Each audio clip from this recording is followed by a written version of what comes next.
gimana nih kabarnya hari ini? Baik. Baik, alhamdulillah. Sebelumnya aku nanya dulu nih sama teman-teman. Sebenarnya ada berapa sih faktor-faktor yang mempengaruhi pengembangan kurikulum?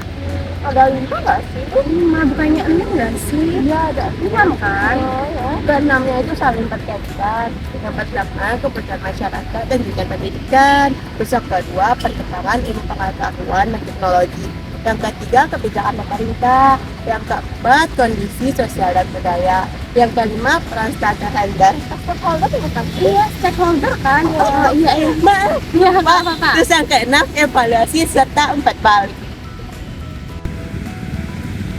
Oke, yang pertama, kebutuhan masyarakat dan tujuan pendidikan. Nah, ini maksudnya apa sih?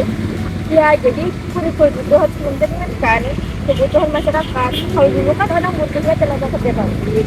Kalau sekarang itu udah enggak lagi, orang butuhnya yang inisiatif dan melek anak. Itu makanya kurikulum nggak boleh statis, harus berubah di perkembangan zamannya. Terus juga tujuan pendidikan nasional ini tidak hanya cuma untuk pendidikan, tapi belajar Pancasila penting, jujur, disiplin, dan pendidikan bersama. Nah, jadi bisa dibilang kurikulum itu sebagai cermin masyarakat agar kita bisa update terus menjadi kurikulum itu agar sesuai perkembangan zaman nggak sih? Kedua, perkembangan ilmu pengetahuan dan teknologi. Nah, ini gimana sih pengaruhnya terhadap pengembangan kurikulum? Besarnya bukan main. Kalau dulu siswa itu belajar kita melalui papan tulis, guru yang menerangin. Tapi kalau sekarang itu ada aplikasi-aplikasi yang menarik. Kayak kita dari YouTube, itu kan bisa kita tonton videonya. Gitu kan. Terus yang kedua itu ada lagi. Yang ketiga itu namanya aplikasi AI. ChatGPT, Oh, ya, ya, itu. Perplexity juga ada guys.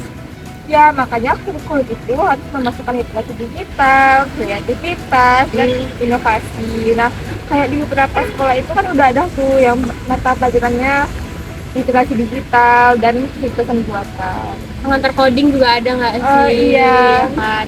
Betul banget. Jadi bisa dibilang kurikulum itu sekarang lebih tech savvy, atau jangan-jangan pelajaran di SD bakal ada pengantar coding kan? Nggak tahu kan? Kita kan nggak tahu sekarang soalnya zaman lebih modern ya guys. Nah, lanjut yang ketiga, kebijakan pemerintah. Nah, ini kayaknya sering berubah ya. Kenapa ya sering berubah terhadap pengembangan kurikulum? Ya, karena pemerintah yang mengatur arah pendidikan melalui kebijakannya. Seperti sekarang kita kan memakai kurikulum Merdeka, Kumer ya bisa Iya, disingkat. tapi masih juga mempertahankan K13 di beberapa sekolah.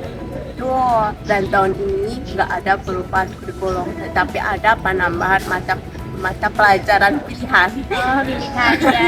Yaitu gitu ya. sama AI. Oh, AI. Jadi tuh pemerintah harus menyesuaikan kurikulum dengan kebutuhan masa depan. Tuh, jadi bisa dibilang pemerintah itu sebagai navigator pendidikan nggak sih guys? Iya, seperti kan.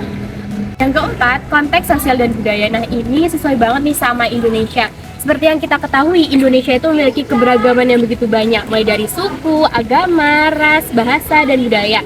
Nah, ini disebut juga dengan SARA. Ya, makanya kurikulum harus berkembang sesuai dengan nilai-nilai kebudayaan di setiap daerah. Nah, ini maksudnya itu di Bali. Oh iya, Bali. Nah, itu menandakan nilai-nilai budaya itu. Sedangkan di Sumatera Barat itu lebih menandakan nilai-nilai budaya adat Minangkabau, iya. Oh, jadi begitu ya. Jadi siswa itu nggak hanya belajar pelajaran umum saja, tapi juga dia belajar mencintai budayanya sendiri. Nah, jadi bisa dibilang kurikulum ini juga bisa untuk menjaga identitas bangsa Indonesia dan menjaga solidaritas kita, menumbuhkan toleransi yang ada di dalam diri kita. Nah, yang kelima, peran stakeholder. Nah, ini siapa saja sih yang berperan di dalamnya? Ada banyak, itu ada guru, ada orang tua, masyarakat, dan juga banyak pemerintah. semua punya kondisi berbeda. Pertama itu guru tahu kondisi siswa. Kedua itu orang tua tahu nilai orang.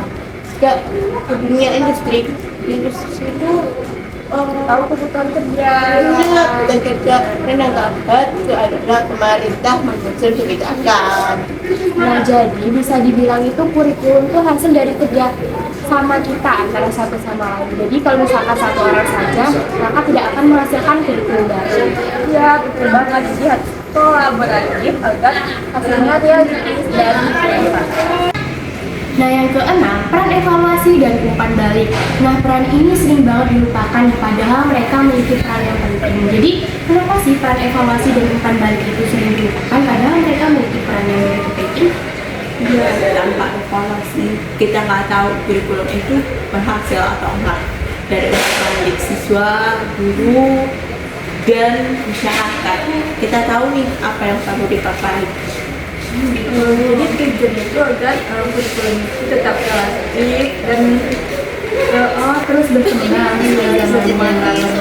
Jadi bisa dibilang kurikulum itu memiliki sifat yang terus berubah, tidak memiliki sifat yang tetap. Jadi mereka berevolusi setiap saat.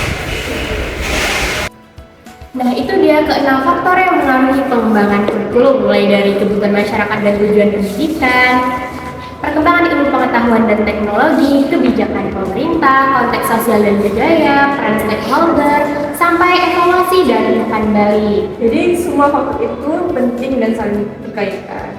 Kalau semuanya berjalan seimbang, kurikulum bisa menjadi alat untuk mencetak generasi cerdas dan berkarakter. Keren banget, setuju banget nih.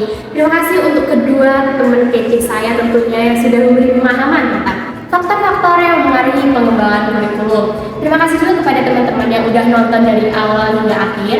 Jangan lupa, belajar juga bukan cuma soal memahami, tetapi juga mempelajari isi dunia dan mengikuti sesuai perkembangan zaman. Jangan lupa apa guys? Di like, Komen. And subscribe. See you guys.